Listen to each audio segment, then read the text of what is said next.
રાજકોટમાં બાંધકામ કરવા પહેલા કોર્પોરેશન નહીં પણ બની બેઠેલા પત્રકારોની પરમિશન લેવી પડે તેવી સ્થિતિ છે। કારણ કે જો તમે કહેવાતા પત્રકારોને નિવેદ ન ધરો તો સુરાપુરા બની તમારા બાંધકામ સામે અરજીઓ અને છાપામાં અહેવાલો છપાવા લાગે છે। આ સ્થિતિ સામે લાંબા સમયથી નાગરિકોમાં રોષ હતો, પરંતુ કોઈ બોલવા તૈયાર ન હતું। ત્યારે હવે રાજકોટ ક્રાઇમ બ્રાન્ચે કહેવાતા પત્રકારોના તોડબાજીના આતંકનો ખાત્મો બોલાવવાનું શરૂ કર્યું છે। ગતરોજ પોલીસે ડોક્ટરની ફરિયાદના આધારે 1 ડઝન પત્રકારો સામે કાર્યવાહી હાથ ધર્યા બાદ હવે સમાચાર મળી રહ્યા છે કે રાજકોટ ક્રાઇમ બ્રાન્ચ વધુ 2 ફરિયાદ નોંધી બની બેઠેલા કહેવાતા પત્રકારો સામે કાર્યવાહી કરવા માટે તૈયાર થઈ ગયું છે। સૂત્રો તો ત્યાં સુધી જણાવી રહ્યા છે કે કહેવાતા આ પત્રકારોના તોડબાજીના કારોબાર પર પોલીસ સતત કાર્યવાહી કરી આખી એક કાર્ટેલને નેસ્તો નાબૂદ કરવાનો પ્લાન ઘડી રહી છે અને પોલીસ ઈચ્છી રહી છે વધુમાં વધુ ફરિયાદીઓ પોલીસ સુધી પહોંચે, માહિતી આપે કે કયા કહેવાતા પત્રકારે કેવી રીતે તેનો તોડ કર્યો છે।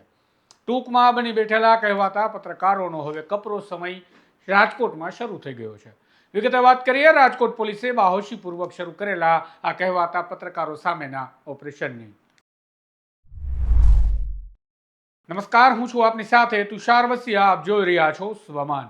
રાજકોટ શહેરમાં લાંબા સમયથી એક નવીન પ્રકારનો આતંક ઊભો થયો છે, જેને કહેવાતા પત્રકારોની તોડબાજીના આતંક તરીકે ઓળખવામાં આવે છે। કારણ કે રાજકોટ શહેરમાં સોશિયલ મીડિયા અથવા RNI નંબર મેળવી કેટલાય એવા લોકો પત્રકાર બની બેઠા છે કે જેમનો વ્યવસાય પત્રકારત્વ નહીં પરંતુ તોડબાજીનો ધંધો બની ગયો છે।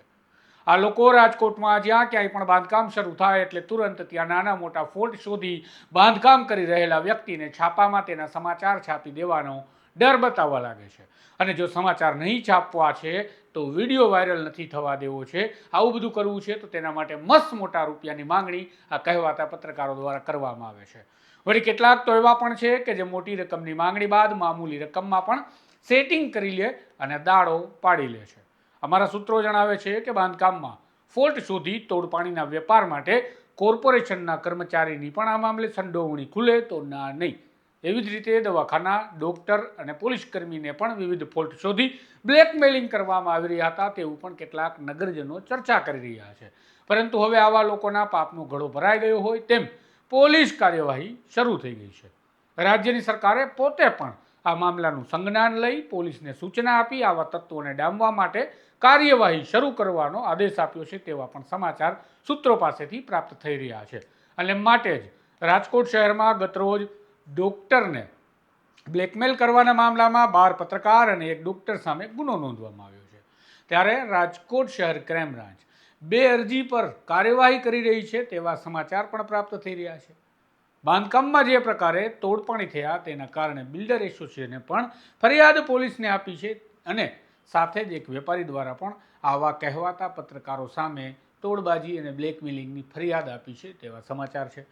હાલ પોલીસ પાસે આ મામલે વિગતો મેળવવા માટે પ્રયત્ન કર્યા ત્યારે સત્તાવાર કંઈ જવાબ મળ્યો નથી, પરંતુ હાલ આ મામલાની પોલીસ તપાસ કરી રહી છે અને પુરાવા એકત્રિત કરી રહી છે તેવું સૂત્રો કહે છે, જેથી નજીકના સમયમાં જ વધુ કહેવાતા પત્રકારો આરોપી બની જાય તેવી સ્થિતિ સામે આવી શકે તેમ છે। અહીંયા મહત્વનો સવાલ એ છે કે આ પ્રકારે જે તોડપાણી થયા કે થઈ રહ્યા છે તેમાં લોકોને એક ફોલ્ટ શોધી તેનો ડર બતાવવામાં આવે છે, જેથી તે પોલીસ ફરિયાદ કરવા માટે જતો નથી। પરંતુ હાલ પોલીસનું વલણ એવું છે કે ફરિયાદીનો ફોલ્ટ જે હોય તે આખી વાત અલગ રાખો, પરંતુ પહેલાં આવા તોડબાજોની દવા કરવા માટે ફરિયાદીની ફરિયાદ નોંધી કાર્યવાહી કરો અને જરૂર પડે તો ફરિયાદીને જોઈએ તો તેના માટે મદદ પણ કરો। માટે કહેવાતા આ પત્રકારોની તોડબાજીનો શિકાર બનેલા નાગરિકો માટે ફરિયાદ કરવાની આ ઉત્તમ તક છે તેવું પણ કહી શકાય। ફરિયાદી જો ફરિયાદ કરવા ઈચ્છતા હોય તો સીધા જ રાજકોટ ક્રાઇમ બ્રાન્ચ અથવા રાજકોટ શહેર પોલીસના કોઈ પણ પોલીસ સ્ટેશન જઈ શકે છે તેવું ક્રાઇમ બ્રાન્ચના ડીસીપી જગદીશ બાંગરવા ગઈકાલે જણાવી ચૂક્યા છે। તો જો તમે પણ આવી તોડબાજીના શિકાર બન્યા છો તો સીધા જ પોલીસ પાસે પહોંચો અને રાજકોટને કહેવાતા પત્રકારોના આતંકથી મુક્ત કરવાની પોલીસની અને સરકારની મુહિમમાં સહયોગી બનો અને સાફ સફાઈમાં પણ તમારો સહકાર આપો। આ પ્રકારની વિગતવાર વાતો, સમાચારો અને અહેવાલો માટે તમારા સ્વમાનને જોતા રહેજો। ચેનલને સબસ્ક્રાઇબ કરવાનું ભૂલતા નહીં। નમસ્કાર।